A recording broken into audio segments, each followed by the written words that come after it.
প্রিয় শিক্ষার্থীবৃন্দ, আসসালামু আলাইকুম। টিচিং কেয়ারের পক্ষ থেকে আমি সুমন স্যার।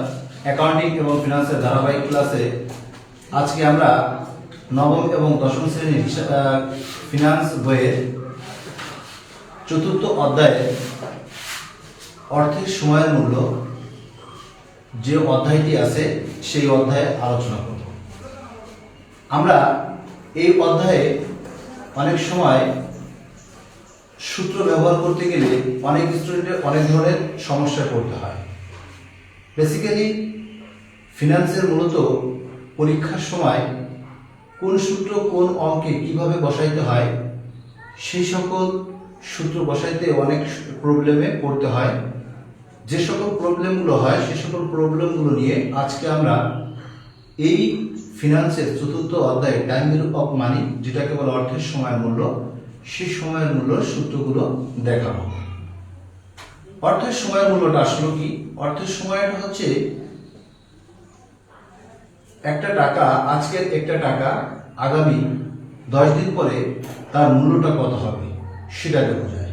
দেখা যাচ্ছে আজকের 1 টাকা, আজকে 10 টাকা আগামী 10 দিন পরে 11 টাকায় পরিণত হতে পারে। এই সময়ের ব্যবধানে অর্থের যে মূল্যটা পরিবর্তন হয়েছে এটাকেই বলে অর্থের সময়ের মূল্য। তাহলে দেখা যাক, আমরা দেখে নিই সূত্রগুলো কিভাবে ব্যবহার হয়। এই চতুর্থ অধ্যায়ে সাধারণত অর্থের সময়ের মূল্য 5টি সূত্র ব্যবহার হয়।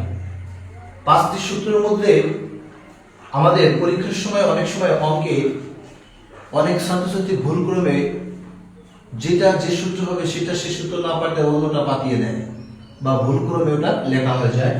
তাহলে আমরা দেখব কিভাবে অঙ্কগুলো সমাধান করতে হয়। যেমন এখানে আছে ভবিষ্যৎ মূল্য, বর্তমান মূল্য, আর একটা আছে সুদের প্রকৃত হার। দেখো, ভবিষ্যৎ মূল্যের 2টা সূত্র ব্যবহার হয়। একটা সূত্র হচ্ছে ভবিষ্যৎ মূল্য নির্ণয় করার এফভি। এফভি মিনিংটা আমরা এখানে লিখে দিছি যে এফভি সমান সমান ফিউচার ভ্যালু, পিভি সমান সমান প্রেজেন্ট ভ্যালু এবং আই সমান সমান ইন্টারেস্ট অফ রেট, এন সমান সমান নাম্বার অফ ইয়ার্স, মানে নাম্বার বছর, কত বছর। এখানে দেখো এফভি সমান সমান PV 1 plus I to the power কত এন। এটা হচ্ছে আমাদের এককালীন জমার ক্ষেত্রে এই সূত্রটা ব্যবহার করতে হয়। অঙ্কের মধ্যে এককালীন বিষয় কিছু কথা বা একবার মাত্র জমাকালীন বা জমা দেওয়া এরকম বিষয় থাকে, সেই ক্ষেত্রগুলো হলে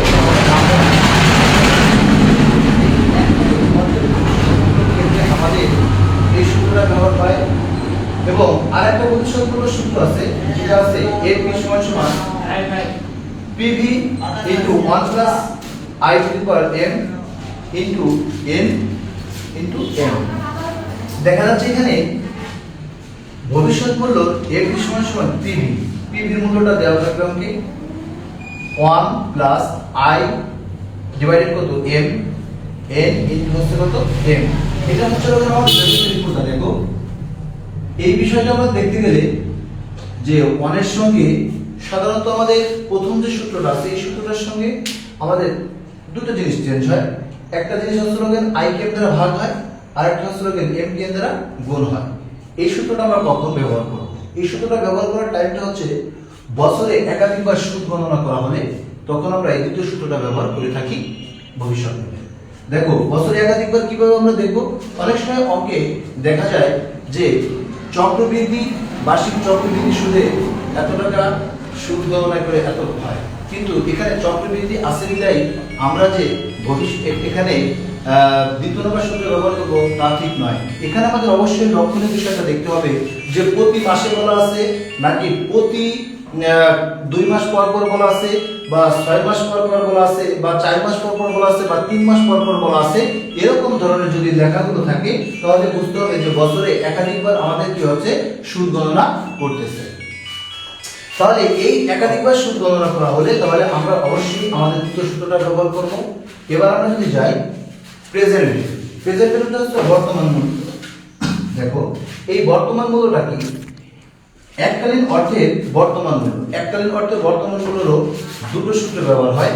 একটা সূত্র হচ্ছে কি পিভি মানে বর্তমান মূল্য সমান সমান AP divided 1 plus I to the power N, 1 plus I to the power N.